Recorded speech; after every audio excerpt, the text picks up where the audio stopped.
एक बार मेरे साथ दोहराओ। ओम भूर्भुवः स्वः तत्सवितुर्वरेण्यं भर्गो देवस्य धीमहि धियो यो नः प्रचोदयात्। कल आपको बताया गया था कि गाड़ी को अगर ऊबड़ खाबड़ रास्ते पर दौड़ाना पड़े तो उसमें गाड़ी स्पीड नहीं पकड़ पाती है। आज की स्थिति तो कुछ आदमी की इस तरह की पैदा हो गई है कि आदमी की जिंदगी में खड्डे ही खड्डे और इतनी बड़ी बड़ी खाइयां बन करके खड़ी हो गई हैं जिनमें से आदमी का निकल पाना बहुत आसान नहीं है। और उसके पीछे एक ही कमी नजर आती है, वो है दृढ़ता, संकल्प शक्ति की कमी।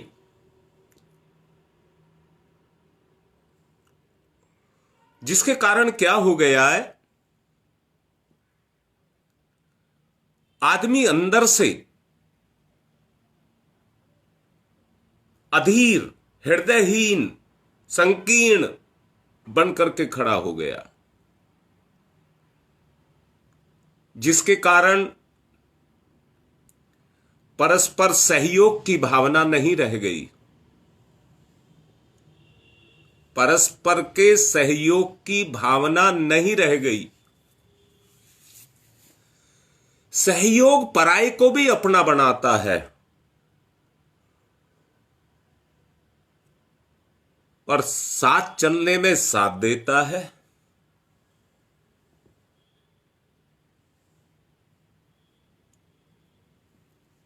जिससे सहयोग मिलने के कारण,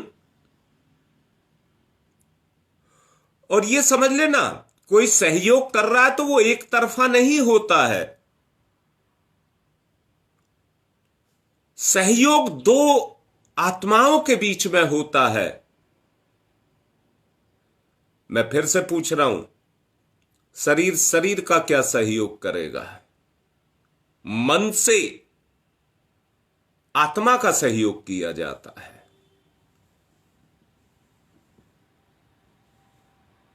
तो जो हृदयहीनता है, संकीर्णता है, उस सहयोग के कारण निकल जाती है और अंदर की जो दुर्बलता है वो खत्म हो जाती है।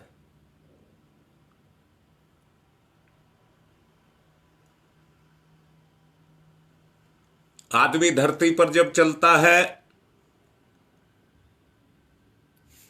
तो वो जरा सी जगह में अपने पैर की बराबर जगह उसको चाहिए, उतने पर रख रख करके आगे निकल जाता है। बेतासा दौड़ भी लेता है, परंतु उसको कोई डर नहीं लगता। अगर यही चलना एक मंजिल की बाउंड्री वाल पर हो जाए तो, और वही चलना 20 मंजिल की बाउंड्री वाल पर हो जाए तो, अगर 20 मंजिल की दीवार बहुत मोटी भी होगी तो उस दीवार पर चढ़ने में ही व्यक्ति को डर लगेगा। परंतु देखते हैं, बंदर है, गिलहरी है, चींटी है, इनको डर नहीं लगता।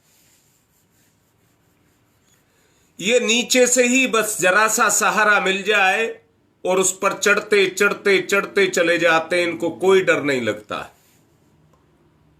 उतर भी जाते हैं और चढ़ भी जाते हैं, इनको कोई डर नहीं लगता। पर एक इंसान इंसान होकर के कमजोर मनोभूमि के कारण डरता है। मैं तो ये कहूं, अगर हृदयहीनता का गुण निकल जाए तो ये इंसान पक्षियों की तरह से उड़ करके एक दूसरे से दूसरी जगह जा सकता है, कुलाचे बंदर की तरह से मार सकता है। फिर उस समय इसके लिए कोई भी कार्य मुश्किल नहीं है।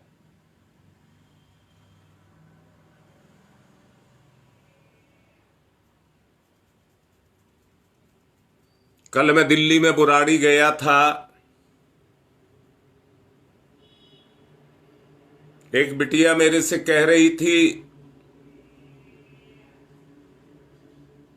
कि मुझे तो निस्सारता का भाव पैदा होने लगा।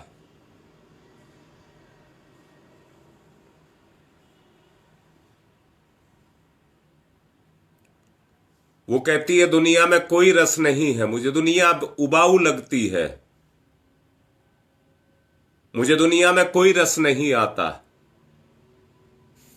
ये भी गलत है।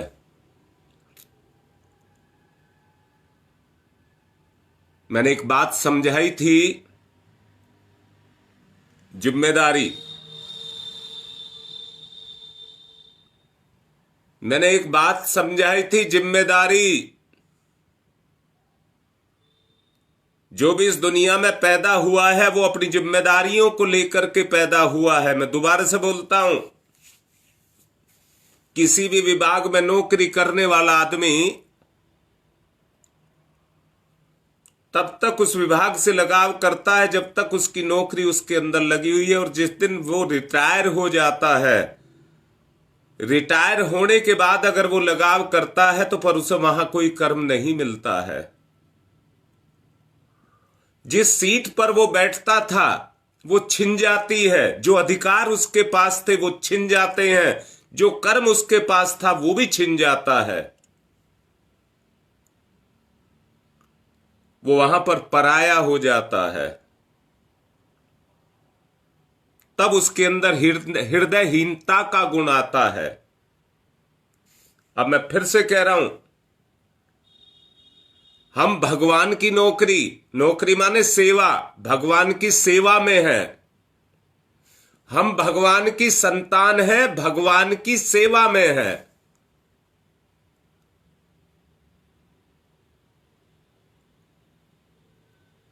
अगर संसार, अगर नहीं कहिए, संसार हमारा कर्म क्षेत्र है। हम संसार से लगाव नहीं, अपने कर्म क्षेत्र से लगाव करें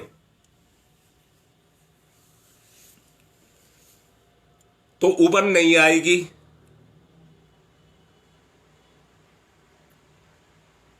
जानते हैं, सरकार कोई व्यक्ति नहीं होता है बल्कि कानून होता है। व्यक्ति कानून के दायरे में बंद करके अपने कर्म को करता है और वो कानून ही उसकी रक्षा भी करता है।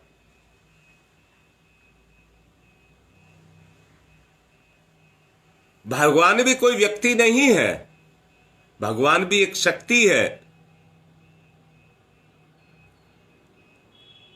जो अपने अंश की उसी तरह रक्षा करता है जैसे नियम कानून करता है, और उस शक्ति का नाम है धर्म। उबन तब आएगी जब आप धर्म को छोड़ देंगे। उबन तब आएगी जब आप धर्म को छोड़ देंगे। जब आप धर्म को धारण करेंगे तो आपके विचारों में संकल्प उभरेंगे, मैं ये कर दूंगा, क्योंकि ईश्वर चाहता है, ईश्वर शक्ति है, वो चाहता है मेरा बच्चा आगे बढ़े, मेरा जीव मेरी तरफ बढ़े, वो चाहता है मेरी तरफ बढ़े।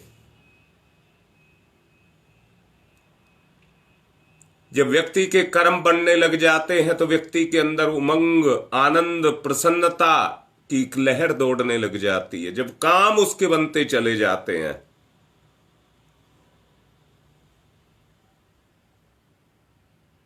संसार भगवान का अभिव्यंजना है, भगवान का विस्तार है। मैं कर्म करने के लिए दुनिया में आया हूं, अकेला कुछ नहीं कर सकता, मिलकर के करूंगा तो सहयोग के द्वारा ही होगा, परंतु वो सहयोग हृदय से होना चाहिए। अगर हृदय से सहयोग होता, निस्सारता का भाव नहीं आएगा। वहीं पर एक दूसरी बिटिया कह रही थी मेरी मजबूरी है, अपनी मजबूरियां बता रही थी।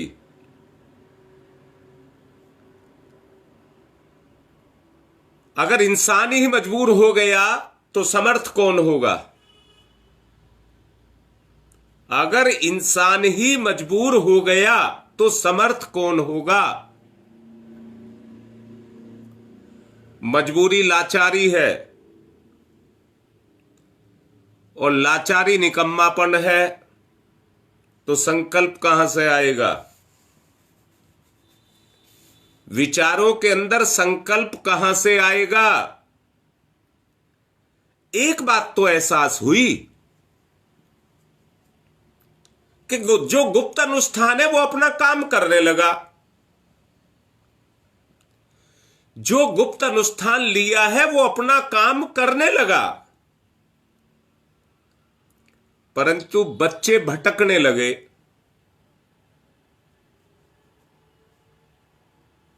इसलिए मैंने एक बात कहा था,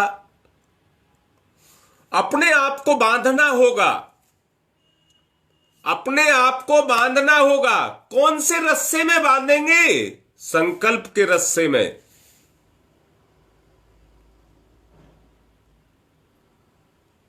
और मैंने आपसे कहा था मजबूरी और लाचारी व्यक्ति के ऊपर तब हावी होती है, 5 बजे उठना है, सारी रात सोने में कोई दिक्कत नहीं है,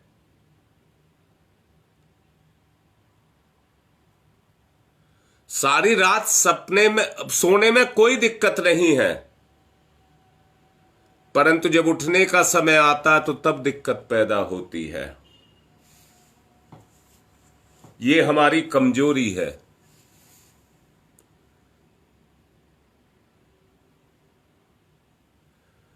इसलिए व्यक्ति को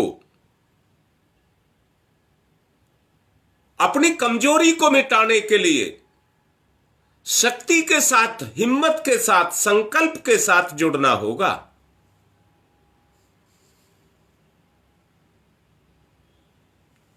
जब संकल्प के साथ जुड़ेगा तो संकल्प के माध्यम से शक्ति का अवतरण, संकल्प एक ऐसा तार है जो भगवान के साथ आपको जोड़ देगा और शक्ति का अवतरण आपकी शक्ति पर होने लग जाएगा। निर्भयता, संकल्प की शक्ति के कारण आपकी चेतना में पैदा होने लग जाएगी। कोई डर आपके अंदर नहीं रह जाएगा। आप अंदर से मजबूत हो जाएंगे। अधीरता, हृदयहीनता, ये बचकानापन है। ये बचकानापन है। बच्चे जब बाग लगाने का खेल खेलते हैं तो कार्य प्रणाली बड़ी विचित्र होती है। वो बीज बो करके उखाड़ उखाड़ करके उसको देखते रहते हैं अभी जड़ निकली है या नहीं निकली है। उनको अधीर कहते हैं, अधीर, जो धैर्य को रख करके तन्मयता के साथ, मैं बताता हूं, कल जब मैं निकला था तो गुरुदेव से प्रार्थना करके निकला था, गुरुदेव पुण्य के लिए जा रहे हैं, भलाई के लिए जा रहे हैं। अंतरात्मा कहती है जा रहा है तो करेगा तो परिणाम भी आएगा। जा रहा है, करेगा तो परिणाम भी जरूर आएगा।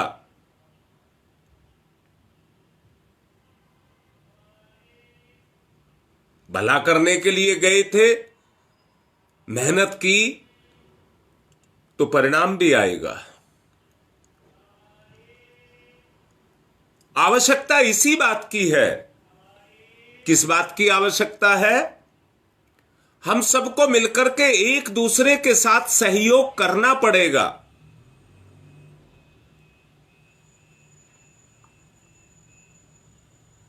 मैंने देखा है बरसात के दिनों में सूखी लकड़ियां हरी हो जाती हैं, जड़ें निकल आती हैं सूखी लकड़ियों में।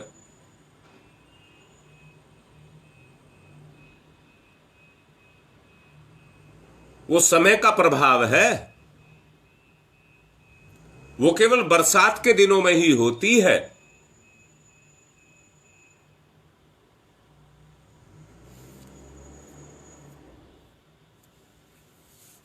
जब आस्था विश्वास के साथ, श्रद्धा के साथ आप भगवान के साथ जुड़ते हैं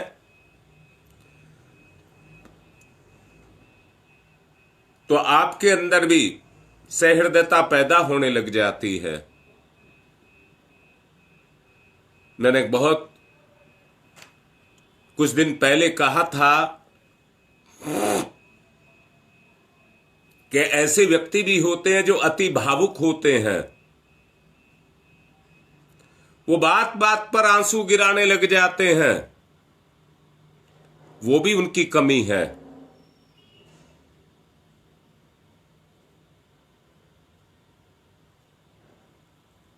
दृढ़ता का हृदय, आप फिर समझिए, भावनाशील होना बहुत आवश्यक है, परंतु उसके साथ आपका संकल्प भी जुड़ा हुआ हो।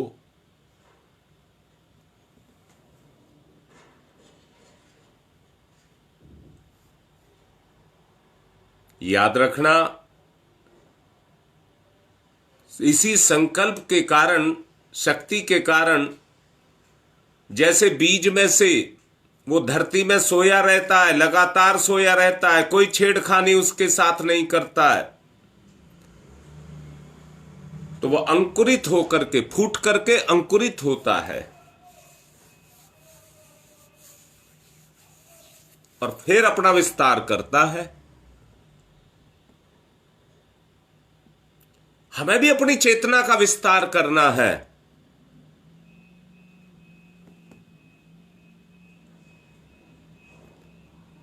जब अंकुर नहीं दिखता तो फिर से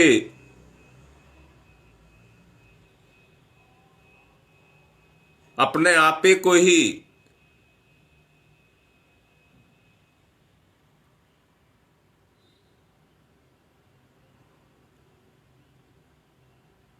हाँ बेटा, मोनिका लिख रही है, आज मन ऐसा हो रहा है मेरा, मुझे अपनी सुबह उठने से लेकर रात को सोने तक मुझसे क्या क्या गलती हुई। बड़ी अच्छी बात है बेटा, मैं कमी बताऊंगा तो तुम्हें शायद आत्मा को, मुंह से नहीं बोलोगे तो मन से बुरा लगेगा, पर जब तुम अपनी गलती को खुद देखोगे तो उसे बर्दाश्त नहीं करोगे और सुधार आएगा। प्रवचन में मैं सब कुछ समझा रहा हूं।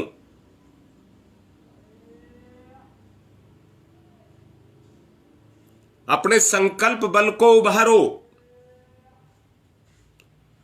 डरिए मत। डरने से मतलब क्या है? ये कमी, ये मेरी पूर्ति कैसे होगी, ये कहां से आएगा, ये कैसे होगा, इससे मत डरिए। ये माया हमको डराती रहती है। पूर्ति तो ईश्वर करता है, चेतना करती है। जिसको प्राकृतिक संतुलन कहते हैं वो व्यक्ति नहीं बनाता, उसको प्रकृति ही बनाती है। बहुत से व्यक्ति कम में भी इतना शानदार गुजारा करते हैं, और बेटी उनमें से तुम भी हो। उस तरह के संस्कार तुम्हें दिए गए हैं, तो डरने की जरूरत नहीं है। आवश्यकता किस बात की है? अपनी हिम्मत को जगाओ, हिम्मत को जगाओ। हमारा भगवान हमारे साथ है। आवश्यकता अपनी हिम्मत को जगाने की है।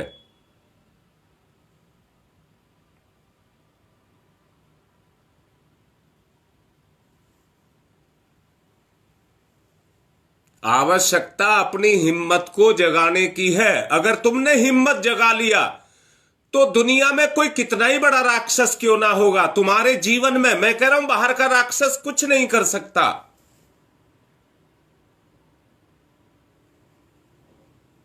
तुम्हारा अपना जीवन का कोई राक्षस, बुरा विचार तुम्हारे सामने टिक नहीं पाएगा। मैं वायदा कर रहा हूं इस बात का। साक्षात अवतार भगवान का हो जाओगे, साक्षात अवतार भगवान का हो जाओगे शक्ति के अवतरण के कारण।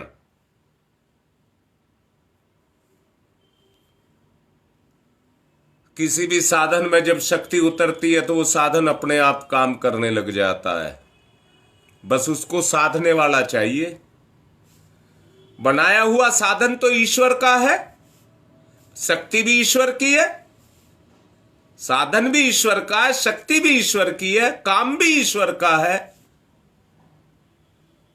मेरा मान करके हम फंस गए, मोह माया हो गई।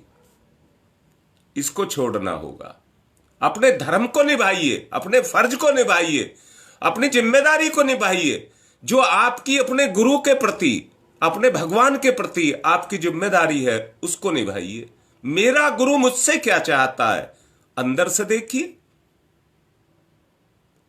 मेरा गुरु मुझसे क्या चाहता है, बस इस बात को सोचिए। मैं क्या चाहता हूं, इस बात को मत सोचिए।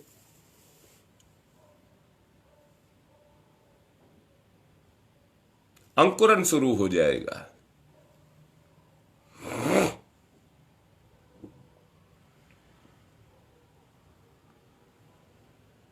पेड़ उखाड़ करके नहीं लगाए जाते हैं, पौधे तो लगाए जाते हैं। पेड़ नहीं उखाड़े जा सकते, क्योंकि उनकी जड़ें जो फैली हुई होती हैं वो निकाली नहीं जा सकती।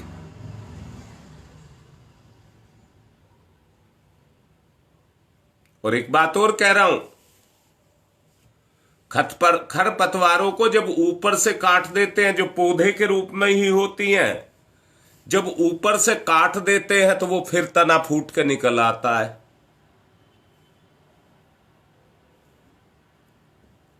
इसलिए बुराइयों को काटा नहीं जा सकता, उखाड़ा जा सकता है। और अगर उखड़ेगा, आप देखते भी होंगे, अगर आपके हाथ में ताकत नहीं है, आप जड़ से किसी चीज को उखाड़ना चाहते हैं तो ताकत चाहिए। आप देखिए, आपकी ताकत कमजोर पड़ रही है। बुराइयों को आप जानते हैं, ताकत कमजोर पड़ रही है। इसलिए संकल्प के साथ ईश्वर के साथ जुड़िए, अपने गुरु के साथ जुड़िए। शक्ति वो देंगे। साधना आपको करनी है, कर्म ईश्वर का है, समर्पण आपका है। करके देख लीजिए। अधूरे बाग से किसको तृप्ति हुई है, मैं पूछ रहा हूं, सवाल कर रहा हूं।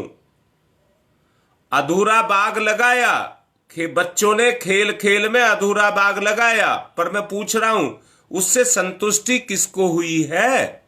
आज तक हुई है क्या? अधूरे कर्म करके आपको भी नहीं होगी। मैं फिर से कह रहा हूं, फिर से क्या कह रहा हूं, आदमी साधनों को इकट्ठा करके, धन दौलत को इकट्ठा करके, सुविधाओं को इकट्ठा करके अपने आप को बड़ा आदमी मान लेता है, परंतु नहीं, उससे आदमी बड़ा नहीं बनता है और अपने परिवार को लेकर के डूबता है। सहयोग से व्यक्ति बड़ा बनता है, सहयोग से व्यक्ति बड़ा बनता है।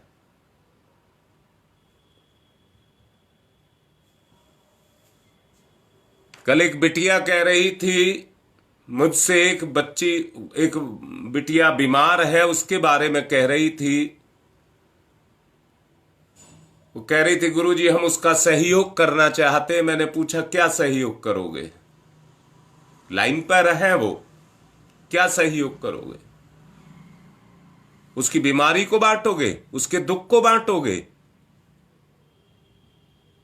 उसके लिए संवेदना चाहिए। धन दौलत से किसी की सहायता करोगे तो वो और निकम्मा हो जाएगा। व्यक्ति को भगवान दुख इसलिए नहीं देता है कि वो मर जाए, कमजोर पड़ जाए। व्यक्ति को इसलिए देता है कि वो और उठ जाए।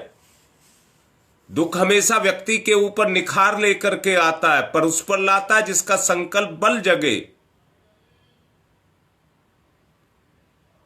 जिसकी हिम्मत जगती है, वो ही दुख को भगा पाता है। मैं फिर से कह रहा हूं, ऐसे हम में से कितने परिवार है, स्वजन कितने ऐसे हैं जो दवाइयां ले रहे हैं, परंतु क्या वो बीमारी से लड़ रहे हैं?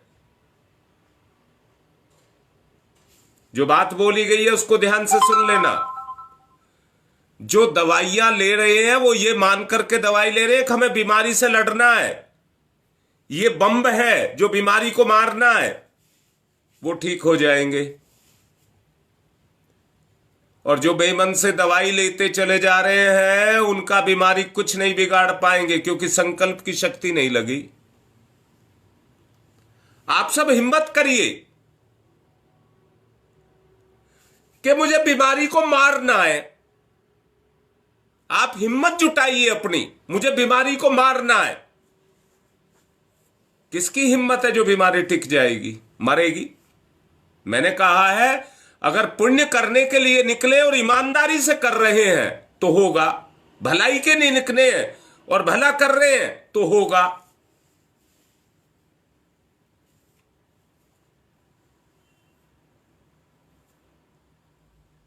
एक बच्चा का भला करने के लिए मैं कल गया था और कर दिया, होगा, होगा। परंतु एक ही बात कह रहा हूं, हिम्मत ना हारी जाए। जो कमजोरी है, मान लीजिए वो कर भी दिया गया है और वो अपनी हिम्मत नहीं दिखाएगा तो फिर टिक जाएगा। हिम्मत आनी चाहिए, जोश आना चाहिए। घटना अपने आप सहयोग करती है। मैं फिर से कह रहा हूं, शेर जैसा खूंखार जानवर भी रिंग मास्टर के जब हंटर को देखता है तो उसके साथ सहयोग करने लग जाता है।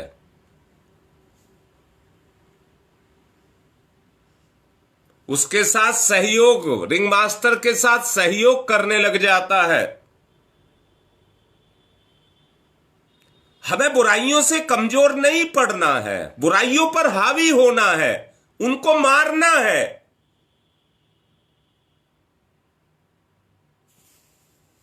मरेंगी दवाई से नहीं, आपके संकल्प से। गोली में ताकत जो पैदा होती है, टाइगर जितनी तेजी से मारता है और वो जितनी तेज दौड़ करके जाती है उतनी ताकत पैदा होती है। तीर को छोड़ते हैं तो जितना बाहुबल लगाया जाता है तीर उतने सनसनाता हुआ चला जाता है।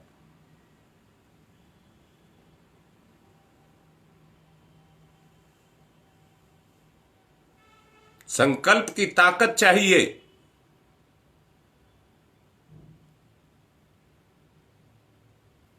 हां बेटा, मनोज ठीक लिख रहा है, पर हिम्मत जुटा अपनी, मार के रहूंगा, बीमारी मरेगी। बेटा, जो निकम्मे आलसी होते हैं, हाथ पर हाथ रखे बैठे रहते हैं, वो क्या करेंगे? बीमारी की दवाई क्या करेगी उनका? अपना जोश जगाओ। तन और मन दोनों से हमको बहुत स्ट्रांग होना है, पक्का होना है, पक्का होना है। अपनी हिम्मत को जगाओ। हर चीज काम करेगी फिर आपकी, हर अंग काम करेगा आपका, हर गुण काम करेगा आपका। कोई नहीं रोक सकता, कोई नहीं रोक सकता।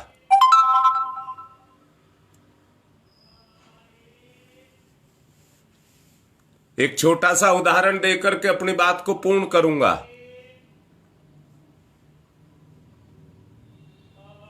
अगर मेरी बात अच्छी लगे तो अपने जीवन में अपना लेना।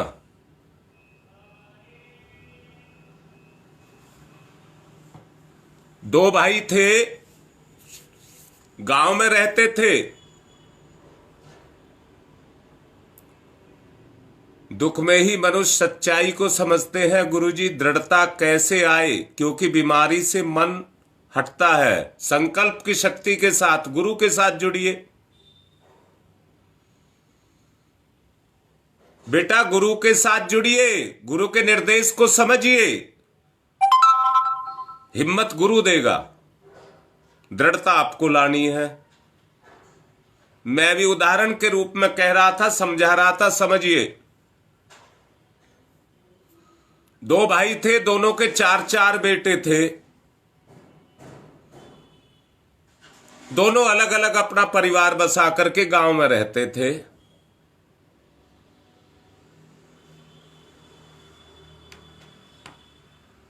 पति पत्नी ने सलाह करी कि भाई गरीबी ज्यादा है, जमीन जायदाद उतनी है नहीं, गुजारा होता नहीं है।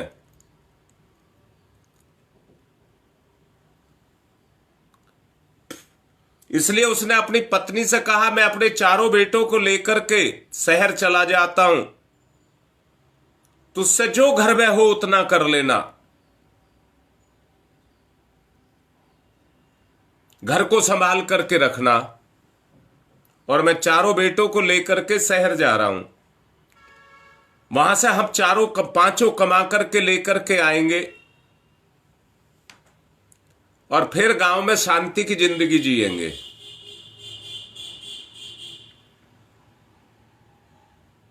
बाप की आज्ञा सर्वोपरि थी।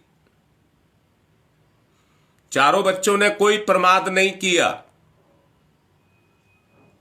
सजग सैनिक की तरह से, सजग सैनिक की तरह से बाप की आज्ञा का पालन किया। मां ने खाना बना करके, रोटी बना करके एक कपड़े में बांध करके दे दी। उस समय पैदल चले करते थे। शहर थोड़ा दूर था, एक दिन में नहीं जा सकते थे, इसलिए सुबेरे सुबेरे निकले और सारा दिन चलते रहे। दिन छिपने लगा तो बाप ने कहा, अंधेरे में नहीं चलेंगे, अब कोई आश्रय देखो जहां रात काट ली जाए, जंगल में रात काट ली जाए। बच्चों ने कहा, ठीक है पिताजी। आश्रय ढूंढा। रास्ते में एक बरगद का पेड़ था, उसके पास तालाब में पानी था, झील थी, उसमें पानी था। बाप ने कहा, बेटा यहीं रुकेंगे।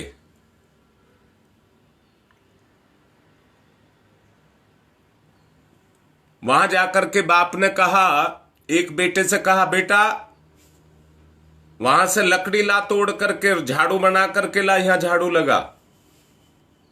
बेटा तुरंत भाग करके गया, फटाफट लकड़ियां तोड़ करके आकर के झाड़ू लगाने लगा।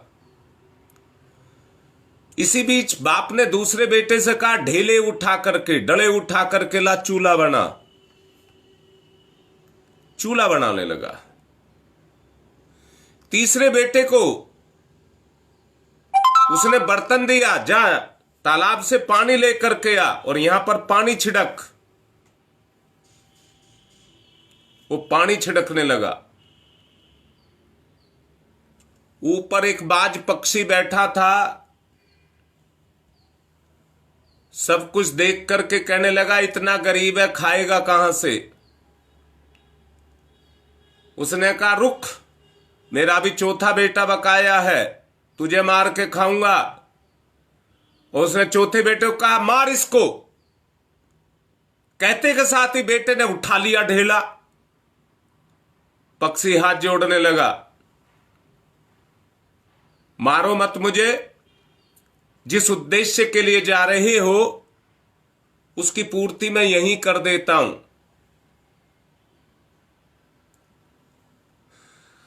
बाप ने कहा, कर, और चारों बेटों से कह दिया, सब पत्थर लेकर के खड़े हो जाओ, ये उड़ ना जाए। चारों बेटे तैनात हो गए चारों दिशाओं में। अब पक्षी को समझ आ गई, किधर जाएगा, जिधर जाएगा वो ही मार देगा। क्योंकि पक्के हैं।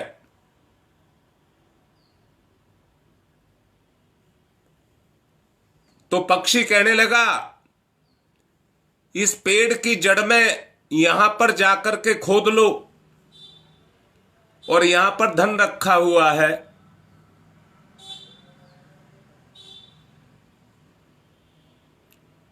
बाप ने एक बेटे से कहा, चल खोद। उसने खोदा तो धन निकल आया। बाप ने कहा, अब तू फ्री है, आराम से रहे यहां हमारे साथ, तुझे अब कोई कुछ नहीं कह सकता,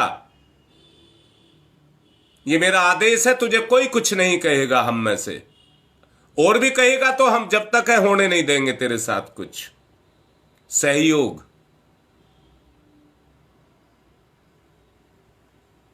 बाप ने चारों बच्चों की ड्यूटी लगा दी, एक एक पहर सब पहरा देंगे, 4 सोएंगे और 1 पहरा देगा। सुबेरे उठे, तालाब में नहाए, रोटी बांध करके लाए थे, उन्हें ही गर्म करके खा लिया और उल्टे गांव को चल दिए। गांव पहुंचे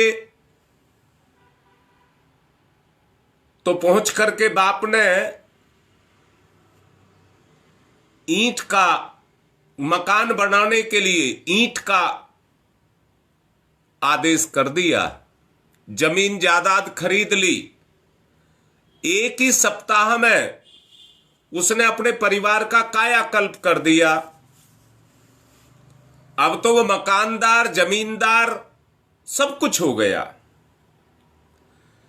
दूसरा भाई कहने लगा कि भैया, एक रात में तूने क्या कर दिया?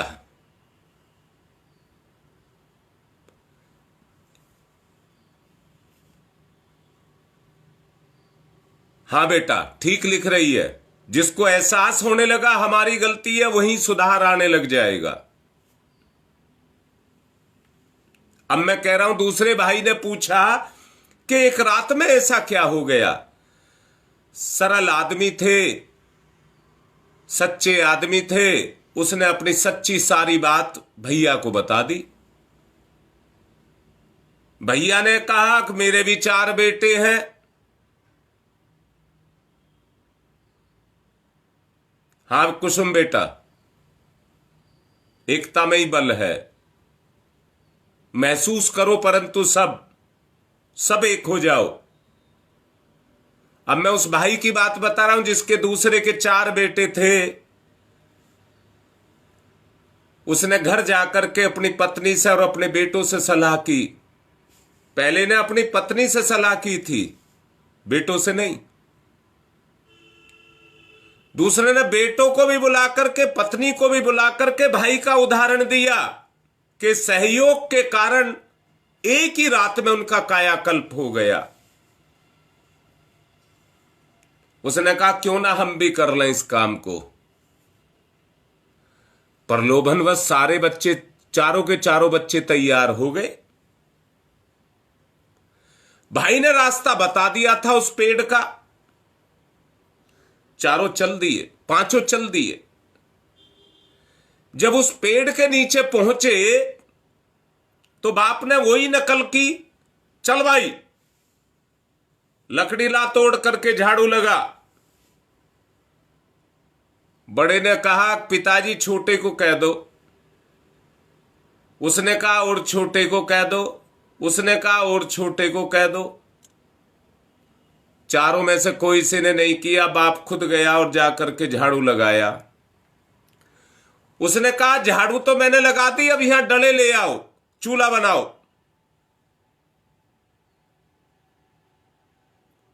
वो भी घूम फिर करके बात टलते टलते बाप को ही करना पड़ा। अब उसने कहा, चलो मैंने चूल्हा भी बना दिया, पानी लेकर के आओ। ऊपर से पक्षी बोला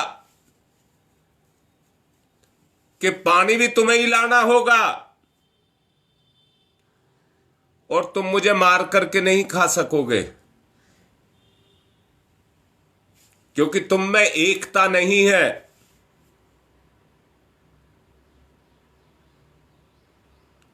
तुम में आपस में एकता नहीं है, तुम आलसी है, तेरे बच्चे आलसी हैं, निकम्मे हैं, उनमें अंदर की उमंग नहीं है, उनमें संकल्प शक्ति नहीं है। मैं उड़ा, तुम मेरा कुछ नहीं बिगाड़ पाओगे, मैं जा रहा हूं, धरती खोद लो कुछ नहीं मिलेगा। और पक्षी उड़ गया। बाप माथे में हाथ मार करके कहने लगा, यही तुम्हारा कर्म है, यही तुम्हारा धर्म है, खाओ। अपनी जिंदगी के उन सुखों को जो तुमने दुख भोग करके कमाए हैं, अपने भाग्य को खा लो। अब उल्टे चलो, क्योंकि शहर में जाकर के भी तुम कुछ नहीं करोगे। तुम्हारी जिंदगी तो वैसी ही है जैसी तुम टिके हो, टूटे पत्ते की तरह से, जिधर चाहे प्रकृति तुमको लुढ़काती रहती है, पर तुम में कोई परिवर्तन नहीं आएगा। हमारा परिवार ऐसा नहीं होना चाहिए। हमारा परिवार ऐसा नहीं होना चाहिए। सबका संकल्प जग करके आए, सब एक हो जाओ।